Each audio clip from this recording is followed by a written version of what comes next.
Leafs are winners of 3 straight games as they welcome in the Vancouver Canucks there this evening. And if I look bloodshot and exhausted, it's exactly because I am. Obviously, I had work today, plus going to the game tonight, seeing the Leafs and the Canucks. So I'm dead. I'm exhausted. But I'm here for you guys as I promised. And the Leafs are winners 4-2 over the Vancouver Canucks. And like I said, won 3 straight games. And if you take away the empty netters in the last 2 hockey games, the Leafs have won 3 straight 1-goal hockey games. And that might not be appetizing to people, but it is to me. And it is to a lot of people who know what it takes to win. The reason I put it that way is because when you can find ways to win 1-goal games, win tight games against very good hockey clubs like Florida, like Tampa, and obviously tonight like Vancouver, and then you beat Pittsburgh pretty good. You're winners of 4 out of 5. You've played some pretty good hockey, and overall the Leafs played a pretty solid game today. And today was kind of an example, it was kind of like the Florida game, where in the first period, they were kind of all over the place, not sure what was going on. Frederik Andersen seemed a little sloppy at times, but as the game went along, the team kind of just found themselves, And the Leafs get on the board first, and it was a nice little play from Tyson Barrie. It looks like he's going to rip it at the point, but Frederik Gauthier curls up high, and, Tyson Barrie, you assume he's going to take the shot. Instead, he drops it off for Gauthier, who just kind of walks right in and rips it past Thatcher Demko, the first shot of the hockey game. 7th goal of the season for Freddie the Goat. And the Leafs are in front 1-0. Barrie and Sandin grab assists, and the Leafs are on the board. That's exactly what you want to see. Problem. Less than 3 minutes after that, Tyler Mott at the side of the net. You had to leave him wide open. Rasmus Sandin gets puck watching, leaves his guy alone in front of the net, and before he gets back to him, the puck's in the back of the net. And we're tied at 1. All right. And then just under a minute after that, Austin Matthews coming down the left boards. And you don't think he's probably going to go around the net or something like that. And he fires it on. Demko doesn't fit. I mean, he looked shaky in the first period big time. And this was a clear example of that because he doesn't get tight to the post. He kind of gets indecisive over where he wants to go. And Austin Matthews rips it along the ice underneath his pad and into the back of the net. The Leafs now have a 2-1 lead. Matthews from Travis Dermott. Matthews' 45th goal of the season. And watching this in the crowd, I didn't think it went in. From my angle, it looked like it just hit the pad and was just kind of sitting there ready for a rebound. But it went in the net. You saw the cell. You heard the horn. You saw everything that said goal, and then you see the replay. It bounced in and came back out. The Leafs are up 2-1. It's exactly what you wanted to see. 5 minutes after that, though, Tanner Pearson scores his 19th goal of the season. Kind of a loose puck, bouncing puck. Freddie down and out. Pearson bats home the loose puck to tie the game at 2. A crazy game. And you think, like we did against Florida, the way this game is going, it's going to be a barn burner. Well, it didn't. Again. The Leafs kind of tighten things up a little bit defensively. It's 2-2 after 1. Shots on goal are 9-7 in favor of the Leafs. But ideally, it's a whole new hockey game and you have 2 periods to play. So how are you going to play within those 2 periods? Well, the Leafs play a pretty good second period until the last couple minutes where they kind of get hemmed in their own zone and are able to fend off the Canucks, but winning shots 10-7. But again, like I said, the momentum was kind of in the Canucks side heading into the 3rd period. And then off the assuming face-off, Leafs get possession. Tavares gets it back in his zone end. And Martin Marincin, a guy that, as you guys well know, I may not be the huge fan of, as a lot of us probably aren't, but I vocalize it on here for you guys. Martin Marincin gets the puck, skates across the blue line. We're like, all right, he's probably going to do something stupid. He rips it. It goes off the crossbar. We're like, wow, Marincin win. Then he follows up his rebound and he buries it. Mark Marincin scores his first goal of the season. And you look at his celebration. He did not know what just happened. He's standing there like, what the heck was that?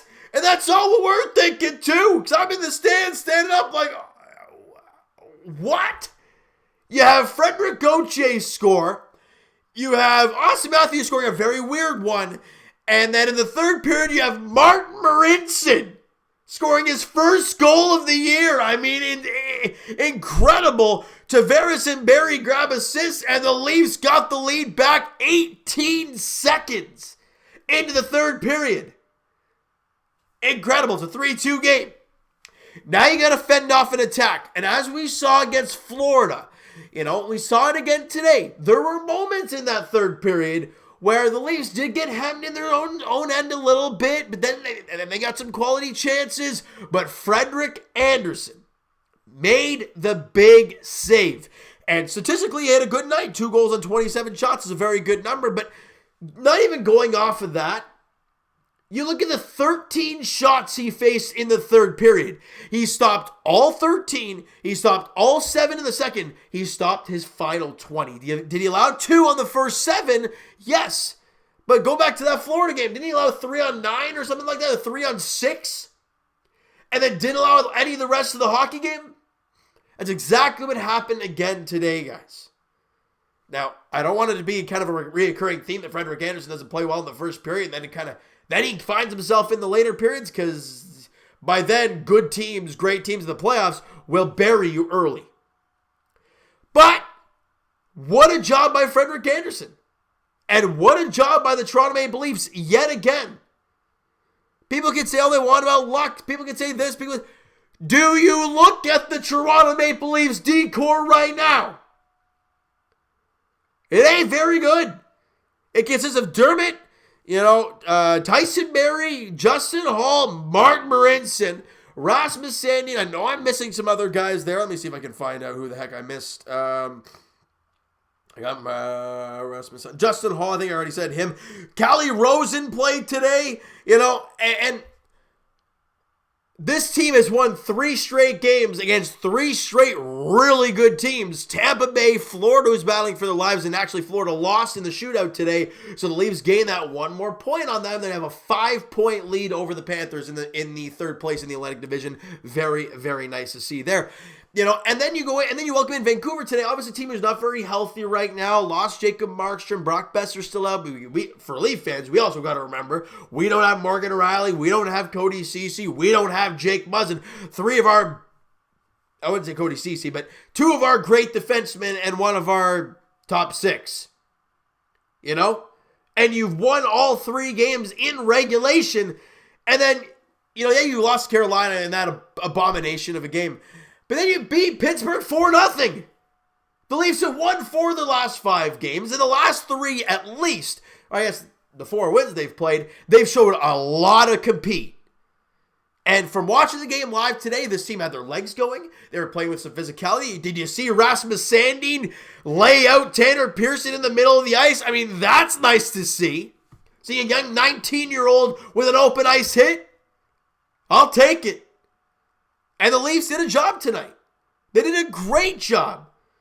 We talked about it back before that Pittsburgh game with that 5-game stretch of really good opponents. The Leafs just went 4-1 in that stretch. Now you have the West Coast trip of 3 teams who are the bottom 5 in the National Hockey League.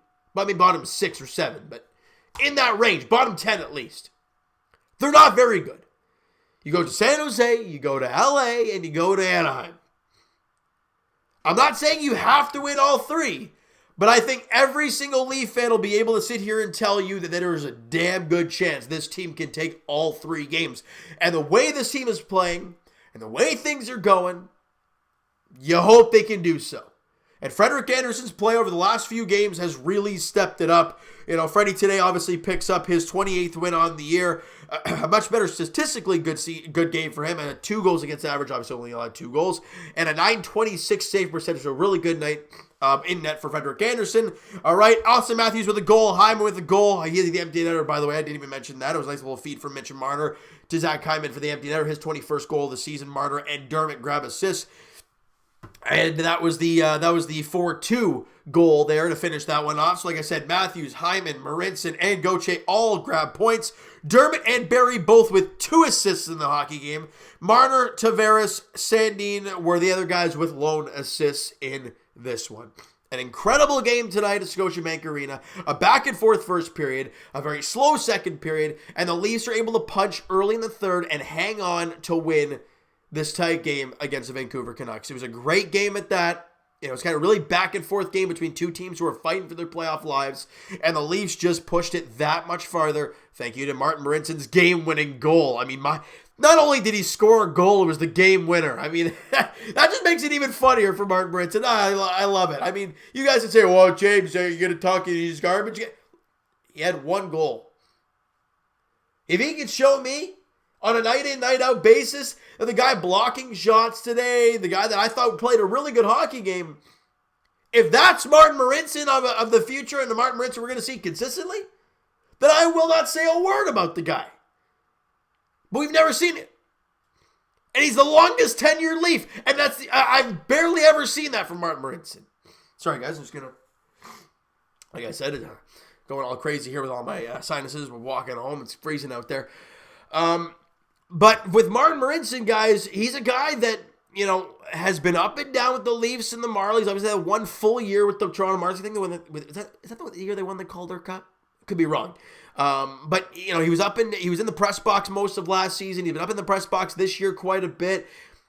And when he gets in there and plays, you want to see the best you can.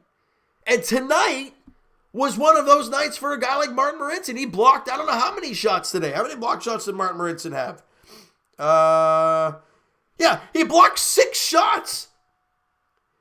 I'm not saying he has to score a goal, but if he can do something like that, use his body and make plays, I'm never going to complain. But we don't see it very often from him. That's why I do. But I give the guy credit. I give all the power in the world to Marincin because he played a really good hockey game today. Obviously picked up the game-winning goal, but blocked 6 shots on net and helped the team win today. And with the way this decor is right now, you need guys to step up, and that's exactly what he did tonight. And the decor, other than the first period, really settled down and was able to corral the Canucks and not allow some crazy opportunities to happen, not allowing pucks to get through. And if they did, they were well wide, or allowed Frederik Andersen to see it. They did a really good job tonight, did the Toronto Maple Leafs overall, yet again. 3 straight really good hockey games by the Leafs, and we're hoping this can continue throughout the rest of the season and into the playoffs, assuming the Leafs are going to get it. We're not going to assume anything, but that is the goal. All right, like I said, with that game now done, our focus now turns to the West Coast trip. Now, I'm going to give you guys all a heads up right this second that my work schedule is early in the mornings, so a 10:30 puck drop on Tuesday ain't very friendly to me. So I doubt I'll be able to upload the video that night, guys. If I do, great. If I don't, I apologize. But again, I'm just letting you guys know now that the video might be uploaded to you guys the next day, that next early evening kind of thing. That might happen for the Sharks game, the Kings game, and even the Ducks game. I apologize for you guys for that, but I'm not going to be going on an hour or 2 hours sleep for 3 nights out of my 5 days of work because I'm going to be dead on my feet. All right, so I'm just going to let you guys know now. That's just a heads up there. If it doesn't happen that way, then if things change, then great. But I'm just giving you guys the lowdown right then and there. All right, so you know what, guys? That is going to do it for this one. If you guys enjoyed the video and enjoyed the game there this evening, smack that like button. Do appreciate that. Hit the subscribe button if you guys have not already. Comment down below your thoughts on the game, your thoughts on the video. Also, who is your MVP from tonight's hockey game? I'm going to give it to my man, Martin Marincin. You can give it to Austin Matthews, who played pretty good. You can give it to Frederik Andersen, who had a pretty good game. But mine is Martin Marincin. The reason I say that is because he did block quite a few shots late in that game when the team needed them to be big. He got the game-winning goal. I mean, I thought he played a really good all-around hockey game. He's my MVP, probably the first and only, which he didn't get a star in. He was one of the 3 stars today, which I call complete bogus. Tanner Pearson got one, or I think it was Tanner Pearson. He scored a goal in a loss. Marincin had a game winner. Get that out of here. Tyson Barrie had 2 assists. Well, yeah, okay. Austin Matthews, we had a goal, but it wasn't the game winner. Martin Marincin deserved to start in this game, didn't get it. So he's going to get it on here as my player of the game, all right? So Twitter is down below for myself, guys. Follow up, send me a DM, do all that great stuff. Also, the Patreon link is down below, so if you guys are interested in signing up for that, the link is down in the description. And I will talk to you guys Raptors edition tomorrow evening as they are in Denver taking on the Nuggets. We don't know how this team's going to look tomorrow. They've struggled over the last couple of games offensively. And they look to find a way, but it's not going to be easy. It's a very good Denver team. Denver, did they win today at all, or did they play? Actually, they lost. They lost to the Clippers yesterday pretty badly in LA. So they're 40-19. Still a very good basketball team. Raptors are 42-17. It's going to be a very good game there in Denver tomorrow evening at 6 o'clock. All right, and as for our Toronto Maple Leafs, as we talked about, their next contest is on Tuesday night as they're in San Jose, California, taking on the San Jose Sharks. Frederick Anderson and Aaron Dell are the expected goaltenders in that game in San Jose. 10:30 puck drop there. Thank you guys so much for listening and watching. Hope you guys enjoyed the video. Talk to you guys then.